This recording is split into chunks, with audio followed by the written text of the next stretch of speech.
Hello, Homestead. Please stand for the pledge. I pledge allegiance to the flag of the United States of America and to the republic for which it stands, one nation, under God, indivisible, with liberty and justice for all. Please stay standing for a moment of silence.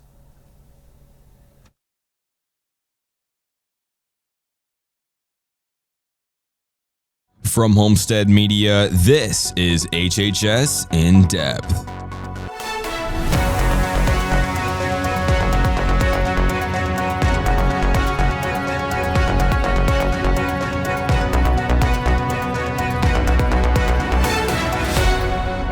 Today is Friday, March 22nd, and welcome back to HHS In Depth. Let's begin with a quick overview of today's show.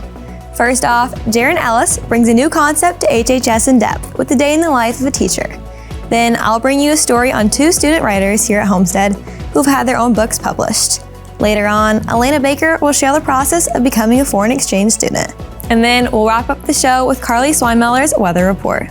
All of this and more today only on HHS In Depth.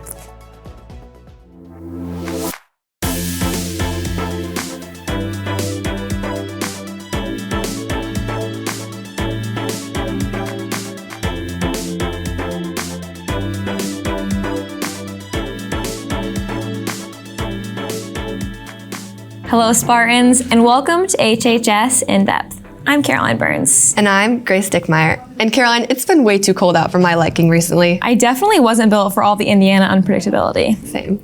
With us now is weather reporter Carly Sweinmeller.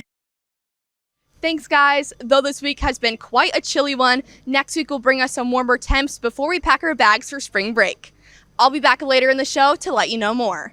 Grace, Caroline, back to you. Thanks for the update, Carly. I'm definitely hoping it'll get warmer soon. Oh, me too. Carly will be back later in the show with a look into what next week's weather will look like. HHS In Depth, national news. In recent news, one of Biden's representatives, Karine Jean-Pierre, spoke out about the Princess of Wales, Kate Middleton, who has not been seen in the public eye since Christmas last year. There has been speculation of something puzzling happening in the royal family. She reportedly had an abdominal surgery, but the press is now taking the story under close inspection and has come to outrageous conclusions. Suspicious activity has included the royal family press releasing edited pictures to the public and not addressing any rumors. The BBC announced that they will make a statement soon. In other news, in Seattle, a group of women pinned a cougar to save their friend, cycling the northeast trails of Fall City. They engaged in hand-to-hand combat with the 75-pound animal and kept it restrained until authorities arrived. The woman originally attacked is still recovering, but thankful for the friends who saved her life. Thank you, Grace, for the national news update. Day in the life videos have always been widely popular online, but have you ever wondered what one of your teachers does before and after school? And now is Jaron Ellis, who brings you a story about Mr. Hill's day in the life. We may only see teachers in the classroom, but there's more to their lives than meet the eyes of students. A day in the life with Mr. Hill, both inside and outside the classroom walls, may just surprise you. I love breakfast so much, and my dogs do too, so we're just up at 5, and that's how we kickstart our day. And after that, my routine gives me enough time to sit down where I'm writing for about a half hour, 45 minutes every day. But that's about time when I have to go, but I really like getting up early enough that I feel like I'm in control and I'm not running in crisis mode all day long. While all teachers make lesson plans, Mr. Hill plans his school day in a different way than most teachers. I am often improvising a little bit. I will go home knowing what I want to do the next day. It's maybe not the most efficient way to go about things, but usually when I get here, I'm sketching out different possibilities. Other than that, I usually get here and just try to decide what kind of music I feel like listening for the day. But that's most of my morning. I'm either daydreaming or clicking through songs. After coming home from school, Mr. Hill has a pretty typical afternoon. I am usually home by 3 o'clock, which is always, the first thing we do is we get to the park. That's the transition zone between school and getting back to home. After that, I'm usually the one who makes dinner, so I'm probably making dinner by 6 o'clock most days. After dinner, I'm reading in some way. I've usually got a couple books going, and that's how I like to wrap the day up, is with an hour or so at least of reading. If I don't get that, then it feels like the day was misspent. Gaining an insight in Mr. Hill's day may make you realize you have more in common with teachers than you might have thought before. Reporting for HHS In Depth, I'm Jaron Ellis. Thanks for the story, Jaron. Stick around. We'll be back shortly with more from HHS In Depth. Interested in becoming a foreign exchange student? Stick around, I'll fill you in a little later on.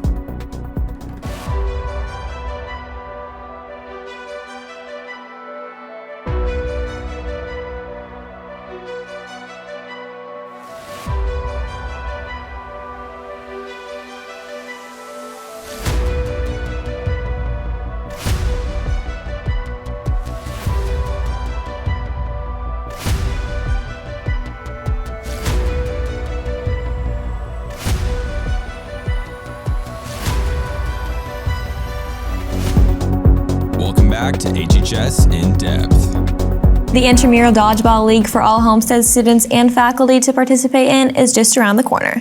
Please sign up before March 27th, as the first games of the season will be on that date. Games will occur in Homestead's Gold Gym every Wednesday from 6 to 7:30, except for spring break. The league will be in a tournament-style bracket, in which teams will play 3 preliminary teams and then go into a win-lose tournament. This league is for students and even teachers to take a break from the stress of school and participate in a fun extracurricular. Prom will be held on Saturday, May 4th. If you wish to bring a guest who is not a current student at Homestead, you must complete a dance guest request form.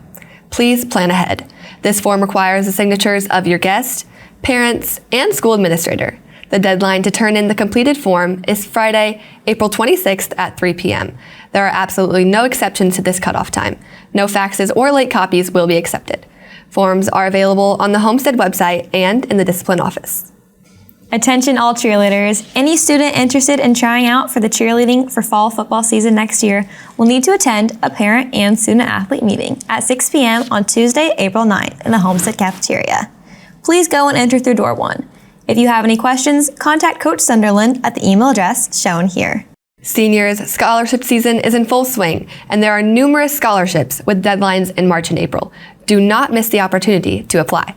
Further details are listed online at the HHS scholarships page. If you've not yet purchased this year's yearbook, be sure to do so soon. The price of the book will be increasing shortly after we return from spring break. You can purchase one at the QR code shown in the graphic. Also, if your parents are interested in taking out an ad in the yearbook, have them go to the same link. Have you ever wanted to visit Greece? You're in luck, as Homestead students will be going soon. There will be an informational meeting for you and your parents on Thursday, April 18th at 6 p.m. in the Gray Box. Sign up using the QR code shown here and contact Mrs. B at the email address shown below for more information. Congratulations to the robotics team, Olympus Robotics, for their great performance this past weekend at Columbus East High School.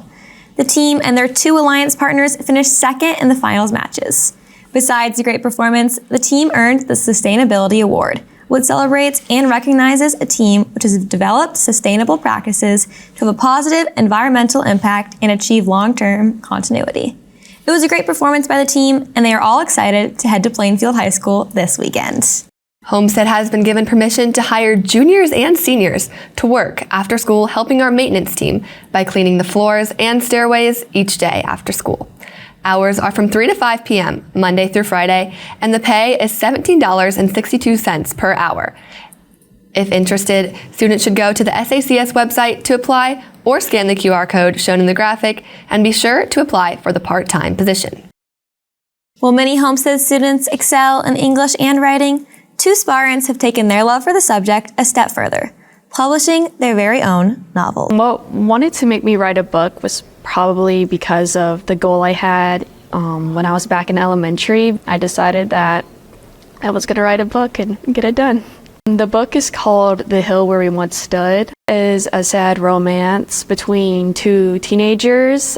They're very different and they don't realize how much they have in common till they meet at a secret spot they both had, which is the hill. The point of their story is to kind of just bring out awareness and open up to people that you can't really get through life alone. It took me about 9 months to write my book, and I did it during PLB in 7th grade. I got the idea because me and my dad just like to talk about random stories together, and this one we just thought was interesting. My mom is a published author, so she showed me how to do it independently. It's through Amazon. You use their Amazon publishing company. It's called KDP. You send it in that format, and then they do it for you. While the process to becoming published may seem quick, the Amazon KDP involves multiple steps. First, authors must draft their submission, then primary editing takes place, followed by formatting, and then yet another round of editing. Finally, if the book has been approved, authors will finalize it and start to promote all of their hard work. To purchase and read The Hallway in the Sky by Carly or The Hill Where We Once Stood by Avia, check out Amazon. Thanks for the story. Caroline, have you ever traveled abroad? I have, and it was honestly one of the best experiences I've ever had. But I've always wanted to spend more than a few days out of the country. I've heard about a couple of Homestead students who are either here as foreign exchange students or traveling to be one in the 2024-2025 school year. And now is reporter Elena Baker to tell us about the once-in-a-lifetime experiences of becoming an exchange student. A couple of our Homestead students are embarking on the experience of a lifetime, traveling and studying abroad as a foreign exchange student. But where could you go if you would like to get involved? I'm going to France for 11 months, but I won't know where I'm staying till March. So it can be anywhere in the country, but I'll be there from August this year to July next year. I'm going because I've always wanted to visit France, specifically Paris, since like 6th grade. I've been dying to go, and when my cousin went to South Korea, she introduced me to Rotary, so I was able to apply and I got in. I decided to come to America because in France, we have a view of America like it's the American dream. And I wanted to know about, is it really what's happening here? Is it the truth? Studying abroad in a different country while still in high school can come with many benefits. I hope to gain a lot of the cultural experiences from Europe because my family is mostly African and South American, and being able to see another part of the world from like actually living there instead of visiting is just a different experience. I know a lot of people now here that can help me do stuff in life because I want to come back to the United States later. If you are interested in becoming a foreign exchange student, the Rotary Youth Exchange website has all the information you will need. When you first look up Rotary Youth Exchange, you have to find the application according to your district. It connects Fort Wayne and a whole bunch of other cities in Indiana, and you go through a series of interviews to be accepted. From there, they give you more and more applications to apply to your country, to scholarships. If you're interested, be sure to check out the Rotary Youth Exchange website. Reporting for HHS In Depth, I'm Elena Baker. Thanks, Elena. Studying abroad is definitely on my bucket list. Me too. Stay with us. We'll return with more on HHS In Depth right after this.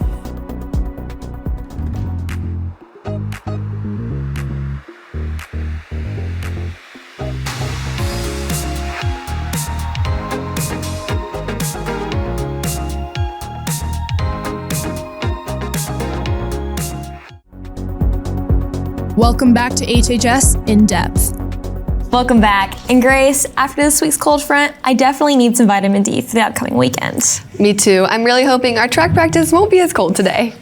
And now, to tell us more about the upcoming weather is reporter Carly Slimeller. Thanks, Grace and Caroline. I can fully agree with you on the need for some real vitamin D. The fake tan is not cutting it. Luckily for us, the weather is warming up slightly today with a high of 53 degrees, which really sets the vibe for the weekend. Saturday will bring us a high of 43, and Sunday is slightly warmer with a high of 47 degrees. Going into next week, you can expect a slight warm-up compared to the weekend. Monday will bring us a comfortable high of 63, which sadly will be the warmest we will see this week. Tuesday brings us some showers with a high of 52 and a low of 32. Wednesday brings us a high of 42, and to wrap up the week, Thursday brings us sunny skies with a high of 52. With the weather warming up, Grace, I think your track practice temperatures you were hoping for will be in your favor. Reporting for HHS In Depth, I'm Carly Swinemiller. Grace, Caroline, back to you. Thank you, Carly, for the weather report. Be sure to check out our socials for updates on the HHS In Depth team and our upcoming projects. Have a great weekend, Homestead. We'll see you here again next week.